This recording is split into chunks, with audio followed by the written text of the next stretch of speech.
guys, winter is coming. Yeah, some of us already here.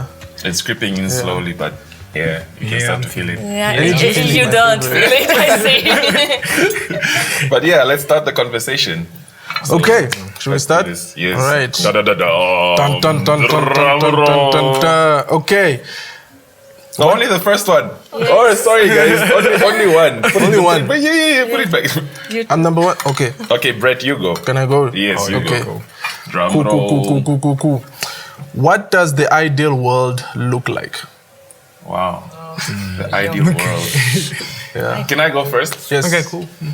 I think a utopia where there is equality on all the spectrums, equality, lack of poverty, people are tolerant and respectful of each other. So to me, that's the ideal world. Also, you're technically speaking about communist regime, as Communism. stated by in the Declaration of Communism, or what? Okay. Is that you? That's me. Yeah, I just feel like everybody should be on par, the same level, basically. But a communist society that actually takes care of its people. Yes. You know? Not exploit its Not people. just Not exploit. exploit. Yeah. Yes. Okay, Yeah. thank you. Had to make that clear. Yeah. I think for me, because I've been thinking about this a lot, and it's weird that I get this question. I think for me, the ideal world would be a world where we embrace the Ubuntu culture. Yeah, you know, where you are for the people, you know, you're for the people and you're by the people and you do everything for the people. Because then if it's a world where everybody is humble enough to sacrifice for the other person or to help the other person, then the world will be a better place. There's no way people are going to starve. That's you know, true. if I have more than I need, I'm going to give you. Of course. You know? Yeah.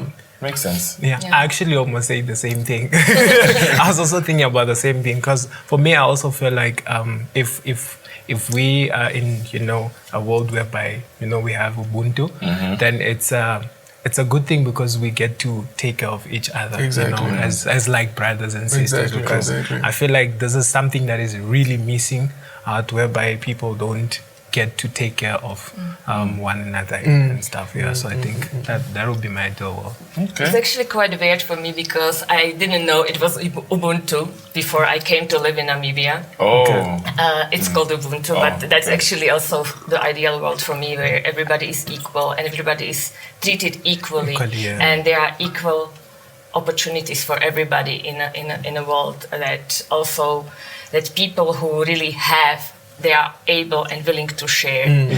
For me, it's how I grew up because my mother, she was one of the 7 children, and literally she was one of people who were a little bit better off. So we always, when we came to visit my cousins, we brought things and we shared with them things. When we had, I know it's like going on joke about Eastern Germany that they weren't bananas. Well, we had bananas, but we had to share one banana between me and my brother. So sharing and caring and being kind and respectful towards each other, that would be like... True. That would be ideal world for me. Yeah. But why is it so difficult for us to implement that now? You know, I know it sounds utopian and it sounds far off in the future, but why is it difficult for us to have an ideal world now? Greed. Greed, ne? Greed. People want more than they need. True. You know, and Makes we sense. see it. We see it, you know, in the Western world where people have billions of dollars. True. You know, and then we'll be like, okay, we can complain. What are you doing with billions of dollars? What are you doing with billions of dollars? But then if you bring it back home, right? That literally people with millions of dollars that have more money than they need. Literally, the person doesn't have a family or anything. It's just the money by themselves. They traveled or whatever, but they still don't want to help out. They don't want to help out even a neighbor, you know, or educate or sponsor something. Like a football team, a league or something. Too You know what I'm much saying? money. Yeah. Too much money. And the funny thing is, it's never enough. Yeah. That's for the the world, problem. it's It never gets to a enough, point so- where you want more. You reach a million, now you want 10, now you want 100, now you want a billion. You know? Elon Musk buying Twitter for 43 billion. 43 billion US dollars, guys. Just think about it. It's a lot of money. That's to solve world hunger like once in an But instant. that's a company. so- Imagine yeah. a football team buying another human being for 200 million. No way. That's a 200 million euros. ridiculous. That's I'm crazy. saying. No, but people are basically naturally egocentric. So I don't know. Exactly. It's That's like true. everybody cares for themselves. It's like for me, just for me, and shoveling for me. And people don't understand that if we have one cake and we share it, the next time we are not going to be sharing one cake, but we are going to be sharing 2 and 3 and 4 cakes. Exactly. So if we can share, it doesn't become less, it becomes more in the next future. So I think this is a little bit of mindset which we would have to change somehow. Right. True. Since we have you, let's go to the next question. Oh no, Danny is first. I'm actually going. Okay. It says, who is responsible for creating this ideal world? Okay, you're still there. Okay. When I say ideal, I'm like, okay, so it's still the same question. So let's create the ideal world. Let's create the ideal world. Okay, I'll go first. So basically, I believe in early childhood development. I believe in an early start because I think as adults and as mature human beings, our minds have already been shaped. We have our views on race, on politics, on tribalism, on sports, music, everything, whatever it may be.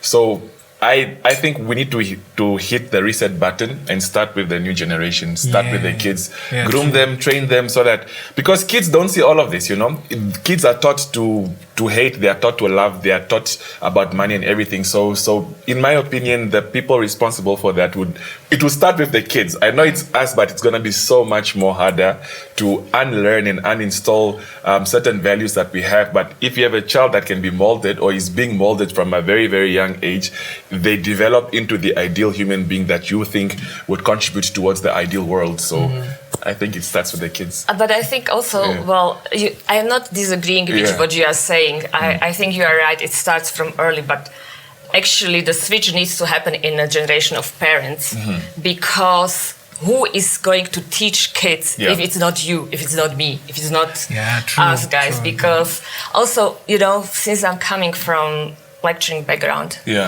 I'm trying to have those uncomfortable conversations with my students, and I'm lucky because I may have them since I also lecture critical thinking skills. So in the topic, we are discussing all the different also topics which are trying to help them to find a better way of doing things in the future. So I think everybody has to start with themselves, doing things they want. It's the saying, right? If you want the change, be the change. Yeah, definitely. So I think we have to start from ourselves to teach those who come after us to do things maybe differently. I think. No, come 100. I think as young people, we are the ones that are responsible to be, to be able to create this ideal world, because we can learn from our parents, right? Yeah. But then remember, our parents are not gonna be with us for like a long time, so we should take the responsibility to do away with certain things so that we can be able to create our own ideal world, because we are responsible to do that, and not anyone else. Our parents are not gonna do that. We need to do it. Like, we need to start doing it ourselves so that we can reach a certain point whereby we create this ideal world that we want to create. I think for me, with all that being said, I think for me, one of the most important things would probably be the leaders. Okay. We've seen how one person can change the entire world, through world wars and stuff like that. So why can't we use that power, that level of influence to change the world for good? Yeah. We've had people, like the Nelson Mandela's, all these other people that have positive change upon the world, so to speak, but it wasn't like universal. It wasn't like world changing. It didn't affect like every single human being on earth. Like, why can't we do that? If we had like strong leaders that are about positive change, and are willing to do that they're about positive change, and then they change the whole world. It will be next level. Because I feel like now it's all about, the leaders are all about like self-enrichment. Exactly, kind of, and if it's at the top, at the top is like, no, we're about ourselves. What am I gonna do? Imagine if from the top they are already taking the money. They're already taking the money. Now imagine the people who are under. How are they gonna get that money? So there's not gonna be development at all. True. If there's just I won't mention it, but imagine as a leader. Speak your truth, my brother. Let it out. Let it all out. No, I'm saying, for example, okay, let me say, for example, a president, right? Yeah. He goes and then he buys a bot that's almost, let me say, $20 million or so. Yeah. While the country is struggling, there's no food, people. But is it his money though? Huh? Is it his 20 million or is it state money? No, it's state money. Obviously, it's state money. It's not. That's unethical. So. It's, you know, the problem is we don't know how they take this 20 million. We just come and realize that, oof, he's already having a boat. Yeah, that's the thing. But still, I think there's corruption everywhere in the world. Most leaders, 90%, 99% are corrupt. I personally, I don't have a problem with you being corrupt. Yes, it's wrong, but it's human nature to be corrupt for certain individuals, especially in the political landscape. My thing is, steal your money, but develop also. You know what I'm saying? Exactly. Have that balance. Not you are stealing and there's no development. I mean, guys, everybody steals. Just build a road and eat your money. I won't care about that, but there's a road. There's a hospital. Exactly. Fine, still in peace. So, and it's so funny because I was having this conversation as well, and we were talking about, I was having it with a friend of mine. Yeah. And we were talking about that situation. Yeah. And then it happened that we spoke about Pablo Escobar. Yes. He developed his community, he built stadiums, churches, and he was a drug dealer. And people loved him for that. People loved him for that. They were like, loved him for and they protected him as well. They protected him. So. Well, okay. I protect drug dealers. Disclaimer: we're not advocating for crime and corruption. Just saying. Don't do it. At least do it right. Because I think I also saw something that Trevor Noah said. Yeah. It's like the problem about us Africans is that when we are given a tender to do something, instead of us at least building something, we eat the whole money. Like if you are given 2 million, he's not gonna build anything. He's gonna eat the whole money. Then figure out what to do later on. When people start coming after you, like, I got the tender, but then I already ate the money. So I think if we should be able to utilize this, especially if you get a tender, utilize that thing to be able to create something, develop. If you want to steal smalls, but build. No, they are gonna steal. That's one thing I can say to you. I'm not advocating for them to steal, but I'm just saying, at least, because there's always that spirit, that let me take a bit, but I'm saying at least build something. No, that's I agree with what Luis said that there is corruption in every single country in the world. Of course there is, but the relevance towards richness of the country and the corruption, yes, should be somewhere like little bit of corruption, more development. Exactly. Flip it. Flip the script. And also, I also just think the problem is there is no sense of accountability in a society. When it comes to managing public finances, I think that's the biggest problem, that nobody is actually accountable on what this is the budget. How are we going to spend the budget? We are sitting with it. We need to plan. There needs to be time frame. How do we plan it? And then, if this is not done by then, somebody needs to take responsibility. And if you don't do your job well, then maybe you are not supposed to be public servant, because clearly you don't understand the meaning of public servant. Can I just tell you what the worst thing is, especially with our own procurement system? Is if this is now, I think it's in the mining or health sector or something like that. Is if you get a tender, a contract to do something, and you don't complete it, you are still allowed to bid for the next one. There's no punishment. There's no blacklisting. There's no accountability. Just like that. I was like, no, this is mind blowing. I was like, what? And I found this out last month, and I was like, no ways, that is so. Anyways, guys, let's move on to the next one. So I guess it's me. Other way around. Sorry. What can you do to contribute to this ideal world? Luis! Okay, personally, again... I think why don't you start this? Okay, fine. Let me come like this. Reverse. Okay, no pressure, Bret. It's you. Guys, okay, what can you do? What can you do to contribute to this ideal world? I think it goes to what we were talking about, and I think we answered this more or less with one of the other questions. You know, it starts with yourself. Right? It starts with yourself, being the example in yourself. Of course, in the previous question, I said, you know, it starts with leaders, and I meant more in like very, very powerful leaders, but it also can happen in leaders in our community, in our households, in our relationships, personal or whatever relationships. You know, you need to be able to show the next person what that world looks like.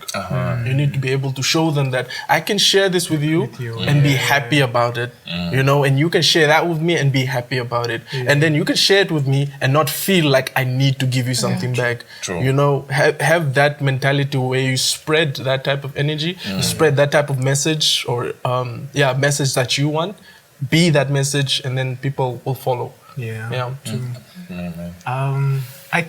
I think with me, I would say that's also the reason why I started this, like a whole charity organization. It's because I feel like we will be able to contribute to make this a better place if we start doing it ourselves. Like just like you said. So, you know, the people out there who are struggling, right? And you can see that they are struggling, but then you choose to say, that no, I'm not gonna help, or this money is just for myself, or you enrich yourself, you're supposed to be helping people. I feel like, you know, especially as young people, we need to develop this spirit of helping the needy. We really need to develop the spirit, because if we help them, when they grow up, they'll be able to help other people as well. But if we don't teach these young people that, you know, we are here for you, we can help you guys and all that, they will also have that mindset that nobody cared about me. So why should I care? Why should I care? I was watching an episode where JJ Tabani, I think, he said somebody next door is suffering, right? But then there's a church that's making millions of dollars from the offerings, but they cannot even help the next person next door that is actually struggling. So you feel the pain that, you know, imagine there's a church and then there's a household with kids who are struggling, and that church is making noise every single day, but they are not even helping. So I feel like it needs to start with us. Let's start doing some charity work to help these kids, and then also teach them how to help other kids as well. That's make a better place by doing that. Should I go? Yeah, you should. You can go. Since it was my question. I think a society has different structures, you know. Not everybody can be like you. Not everybody can initiate a project and go about pushing it aggressively. Not everybody can be a Martina, not everybody can be a Louis, not everybody can be you. So sometimes people need workers. People need volunteers. People need handy people. People need, because I've personally experienced that myself. Louis, I can't do this, but next time you have a program, I would like to just be there, even if it's to just carry a chair, even if it's so I think we shouldn't neglect the person that's on the lowest tier and think just because this person doesn't have wealth and doesn't have money, they can't contribute to an ideal society. You know, so I think it's about creating opportunities from the top of the pyramid to say that this is what we need, this is what we are looking for, can you assist? So that even the person that has nothing to give is able to contribute towards the society. And I'm not leave it up to someone with wealth to do everything, and not leave it up to the leaders, not leave it up to the president or whatever, but everybody can contribute towards building a society. You know, so publicizing is important. My brother, people always say, why are you posting charity stuff? Why are you posting handover? I'm like, post your things. When people are living their lives, going on holidays, going on trips, they're posting. Why can't you post your outreach? Post your things, post it, because that post will touch someone tomorrow to go like, you know what? If he can do that, I can also do that. You know what I'm saying? So post everything. Let them see, let them come on board, and let them do something that they are able to do within their means, you know, to help build the ideal world. So Well, like Luis already said, well, not everybody can be one of us. We all have different purpose in life and different resources how to contribute to to creating the ideal society. And I am a strong believer for advocacy. Like, go out there, advocate for what you believe in, and try and motivate people to get together for the same cause if they are interested in the cause you are actually advocating for. And also, I believe that my purpose in life is contribute to education. I am trying to also and through education to empower people. And I'm not talking just about women empowering, because there are many projects which are happening out there for women empowering purposes, but empower everybody who is there and who is willing to be empowered, because it's not only, it shouldn't be only on the shoulders of one person to go there and do everything. And like also, and everybody already said that each one of us can do something, something small, and maybe this something small can motivate other people to contribute with their small skills they have to actually achieve better and bigger goals. And also, like Luis said, don't be scared to post. Make it public. Make people aware what you're doing, because it's not only motivating people to do the same things or similar things, but also it can catch eye on a sponsor, which can come with money and investment and funding for the project you are actually really passionate about. And this can actually secure certain level of maybe even income for your community, your small unit which you are taking care of. Exactly. That's Amen. my interesting, because I wanna speak on the fact that, you know, when you guys are saying that people, not everybody can do what everybody's thinking. And I saw this video where they were talking, it was a documentary, where they were basically asking what was up with these soldiers, Nazi soldiers that were pushing everybody in the concentration camps and the gas chambers. What was up with that mentality, right? And basically they did some studies and they did some tests in modern times, in the 70s and 80s, you know, and they found that most people are capable of doing such things because their minds are basically on autopilot, because it's not them. You know, they're doing it because they're ordered to do it. So if I'm punching you, I'm not going to be able to punch you. If I feel like punching, I'm not going to be able to punch you. But if Louis is my boss and he tells me punch him, I'll be able to punch you much easier because Louis told me to punch you. You know, so if you come at me and be like, hey, what's your problem? I say, Louis told me to punch you. I don't lose my job. You know what I'm saying? So that's basically what happened. And it's so interesting that you guys say that, because then a lot of people also work on autopilot. You know, if you put it as a habit where they are charitable, give them a charitable habit. They don't need to think about it. They don't need to do it. They don't need to be like, oh yeah, I'm a social victory warrior or whatever. Just let them do it, and then that will also be fine. And the funny thing about what you're saying is, people are actually capable of doing what you tell them to do. The revealing influencer secrets. But anyways, I've noticed, for example, I did a test. I was like, let me test my fan base, let me test my supporters or whatever, and just see how far they're willing to go. We came up with a stupid cause, you know what I'm saying? Like a stupid, it was a stupid cause just to test the market, to see like, are they really gonna bite? And then the results were, yes, the people are willing to do what someone of influence or someone of authority, someone of power is willing to tell them to do. So if you use that power for the good, you are literally, so it hammers on that point, you know, it hammers on that point. Okay.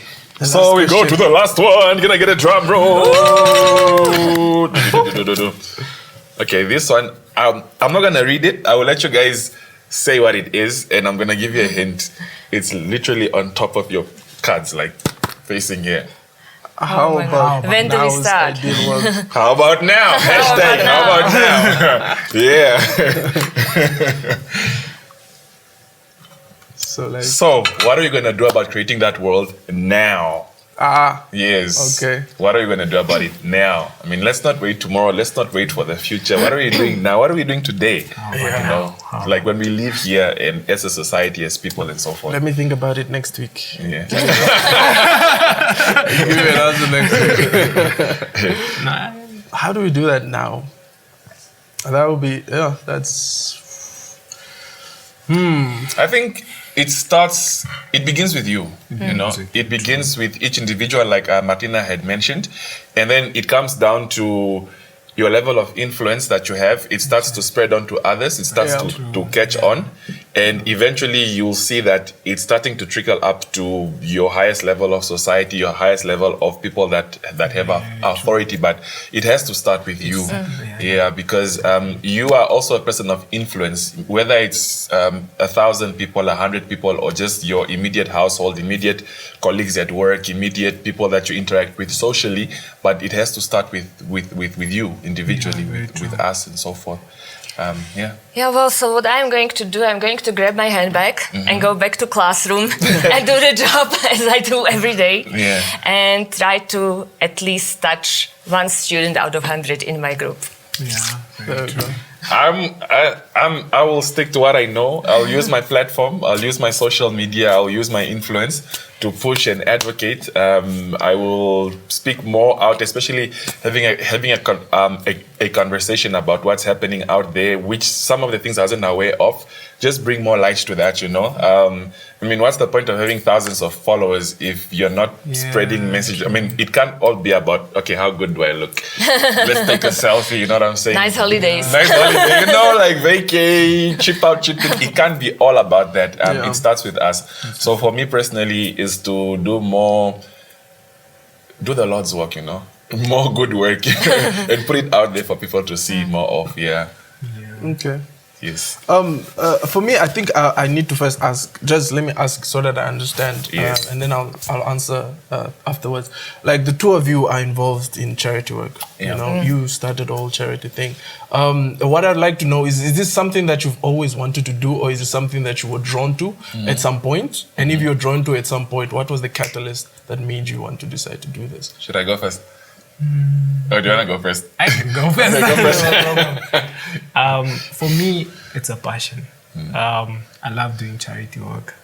One thing I've come to pick up about it is, even if I don't have, I always have a push to finding ways to have, so I can be able to help. So I think it's the passion. Now, with me being able to come up with the whole charity group, it was from an experience that I had. I always say this, that I experienced a boy feeling so cold. And one thing that came to my mind was like, okay, he's feeling so cold. I can give him a beanie. I did give him a beanie. But he's feeling so cold. Now, is it the only child that I'm seeing that's feeling this cold? There should be a lot of people out there. And that's when I was like, you know what? I don't have money. You know, I'm a student as well, but what I'm going to do is I'll find ways on how I can get money and try and help. Sometimes it's not even about the money. Sometimes it's just about you going to an orphanage and just cleaning for them and you know, sweeping their yard, making sure the clothes are washed and all those things. You don't really need to have money. So what I'll tell you is, I had an experience of a child that I helped, that I saw pass by my street, and it was during, like, when it was really cold. And I saw the child, you can feel that he couldn't continue going to school because he was feeling so cold. So he kept hanging on the fence. So that's when I came out and I asked him, what's wrong? And he could only speak Rukwangali. So I asked him what's wrong, and then he just kept on making his hands like this. So that's, I knew that it was the cold. So I went inside quickly, picked the beanie I had, and I gave it to him. So when I went back in the house, that's where now I was like, you know what? This is not the only child. Let me find ways on how I can reach out to as many children as possible. So I feel like for me, it's the passion. And it's really the passion that drove me to doing it. Okay. Yeah. Do you just want me to answer your question? Yes, please. Oh, yeah, because you still have to go. Okay. Okay. So let me talk. Okay, then let me talk then. No problem. Okay. So here's the thing about, like, me and charity work is something that I was also passionate about. That I had a passion for. But I realized it was mostly because I was surrounded by it. Okay. You know, when I lived in Katutura, I was surrounded by charity work. So I would involve myself, go teach, volunteer, and all of those things, because you're surrounded by, you see these things in the thing. But then I moved to the suburbs. right? I moved to the suburbs and I realized, and it's literally something that I realized is that because I'm not exposed as much, I started being less. I started doing less. Of course. You know, now, Yeah. now I'm not helping strangers. Now I'm helping more family members. I mean, it's still charity, but it's not. It's more spread addressed. out. Yeah. It's more addressed. Yeah. So I would think a solution for that, and this is why I was asking, because you know, I'm just guessing here. A solution for me would be to be exposed more to those types of things, those types of people, and those types of situation, in order to remind me that even though I'm now in a better position, there are still people who are not. How about helping people through the art that you do? Yeah. Because that's a start. That's something we're already accustomed to. Yeah. How about now? You know, How about now? Yeah. The thing is, I do help people, but I feel like it's not enough. Right? Not everybody is an actor or a singer or whatever. True. You know what I'm saying? Or even not everybody has access or knowledge to know, which I know there's auditions or whatever. So I can help them, but where do I find the gem? Where do I find the thingy? You know what I'm saying? What gives me the motivation to go in Hakana or Havana or Ochumuise to go look for these things, to have those types of things? You know, I think the motivation is what is the question. Yeah. You have to find it now. You have to find it. Yeah, he has to find it now. Because it's about now. I think having this conversation, to me, I'm inspired, I'm motivated. Just speaking to you guys, like, okay, dude, it's game on, let's do more, you know? Exactly. Yeah. Exactly. And also, I heard actually interesting podcast on charities the other day, and it was explained by a psychologist that if you want to do charity, you first need to take care of yourself and of your nearest surrounding. True. And then only you can actually be able to reach out. Yeah, so what you do for your family, you don't need to feel that it's not enough. If what you are capable of doing now or are able to do now. But you don't know, in the future, you will be able to spread your wings and do more. So I think it's fine. You cannot profit an empty cup. Okay, guys, thank you very much. That was amazing talking to you guys. That was really amazing. I got inspired. Bluetooth. I'm surprised it didn't turn political. Like, don't go there.